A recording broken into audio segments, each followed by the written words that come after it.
Hey there guys, today we're going to be doing a drawing to life video on a D&D campaign that I call Dawning Times. See, it's something I've been putting together with some of my friends and I'm going to explain it all to you. See, this whole background of the story is pretty much two churches went to war over who was, right. And the first church is represented by a set of scales, or they are the balanced church, while the other one is represented by a sun. I can draw a better sun than that. Alright, there we go. A sun and a moon. And those two fought a huge war just outside of a town known as Drind. Now, Drind is not very big, and it wasn't involved in the war really at all, but it was the battlegrounds for this massive holy war that went on. And see, it's on the coast there, it's real nice, and all the battles were fought just outside of Drind. And eventually, they started to move in towards the town, and the place got wrecked, just destroyed. Now, like 2 or 3 houses now stand there, and the place wasn't that great. One caught on fire. After that, there were a couple of things going on. Peace was made after some controversy, so that's a thumbs up. Woo! And after that, we get to a point where we start to introduce some of magic, and magic starts to become a huge thing here. So people like this guy right here, this little wizard with a beard, look how happy he is. They learn to start making some really cool spells and start learning, all sorts of different things. It's kind of like the absolute golden age of magic. After that, magic starts to really take off. I mean, people are loving magic. Magic guilds are popping up everywhere. It's becoming a huge source of income. All sorts of things are starting to come out of this magic age. Then we get to a point where the churches are they're at a little bit of a conflict, because out of the two churches there is still a third one, and this third one is the real bad one. They're the one about evil and hatred. Yeah, they're not good at all. See, I'm gonna draw a little skull here and represent them. Just not even a happy skull. Yeah, they are bad. They talk about hatred and evil. They believe things should be punished and hurt. Not nice people at all. Now, after that, we get to talk about some of our characters. See, back in the town of Drin, that one I told you that got destroyed, we have a little bit of a family here. We have a mom and a dad, and then we have a kid. Focus on that kid, alright? He's going to be important. The parents got killed in the war by this big mean guy who was fighting with this big war club, and the kid survived. Yeah, but then the guy left, just disappeared, vanished, doesn't know where he went. So the kid sought revenge, and now he's all by himself. The place got destroyed, he survived, and he's just stuck there. What's going to happen now? So he decided to end up taking a boat from Drind across the sea to this mountainous area. So he took this boat, little tiny boat, and ended up back in this mountain area known as Alpich. It's a little town. He starts to grow up there and try to train his magic slightly. Now, for our other leader here, we have a little orphan boy. He lives at an orphanage, and he talks about swordplay, and the orphanage is run by that other church that was in the war, the one about the sun. So he's sitting there, and the people there keep telling him he must study, he must do something with his life, read, do something. Well, one day a big mean guy shows up and starts attacking the orphanage. So he takes the sword off a wall and, out of sheer instinct, ends up killing the guy, runs right through. Urgh. It's right in the chest. Ooh, lots of blood. So after that, people think, hey, this kid's pretty good. He's kind of seen as a hero. He went from being kind of sad to being kind of happy. And see, he started to catch the eye of one of these guys. See, an aristocrat known as Cabelain. And see, Cabelain thought, that kid's not bad. So in a publicity stunt, Cabelain adopted the boy. saying, hey, this kid did good, I'm going to adopt him. And so he's rich now. The boy is inherently rich, but he sends him off to night school at the church to become a paladin. Just kind of sends him off right after he adopts him. So the kid has to go to paladin school, and he is not happy there. He's just kind of like, oh man, this place sucks. Well, after a little bit of time, he gets a little happy after he makes a friend known as Maria. We can represent her by M. So Maria and him start to grow up together. They go from little to pretty big. Time passes on, he becomes a knight, and he actually gets to go out on his very first mission. Now, the leader, after he gets full paladin, this is the leader. He's got a nice little beard. Just kind of says, you know what, you got to go. You got to go on a mission I'm going to send you on, and you got to go now. Right after he becomes a paladin. And, the paladin says, okay, I'm going to go. Follows orders. And that's where we start to see where they go. He ends up going up there because there's a forest separating it, because he ends up in the mountain areas right near that town we saw before known as Alpich. So he trots up, takes a little detour, and ends up there.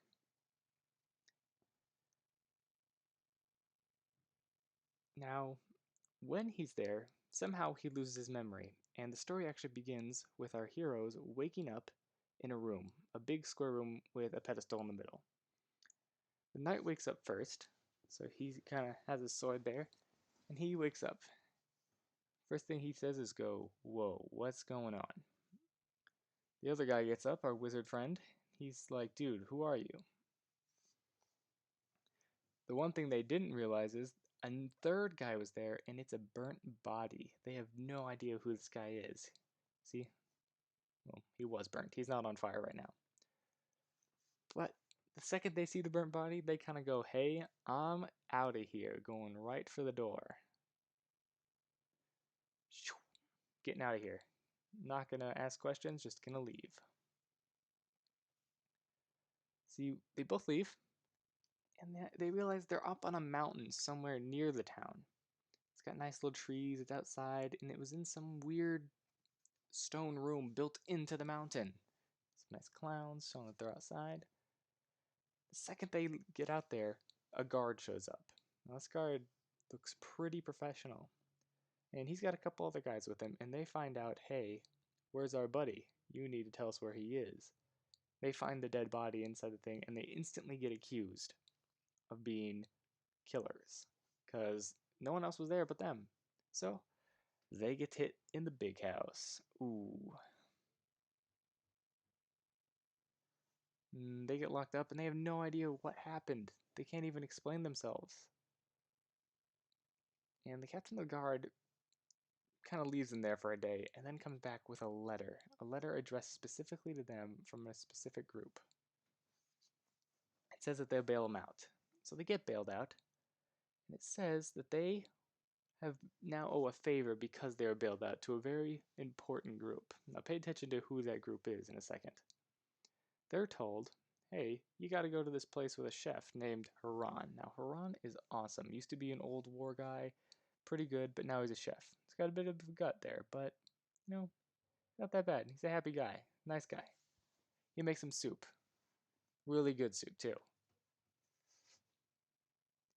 Now, our paladin friend ends up getting drunk at this inn that they go to and passes out, but the wizard guy does meet with a very mysterious hooded figure, and she says, hey, you gotta go save someone from our guild.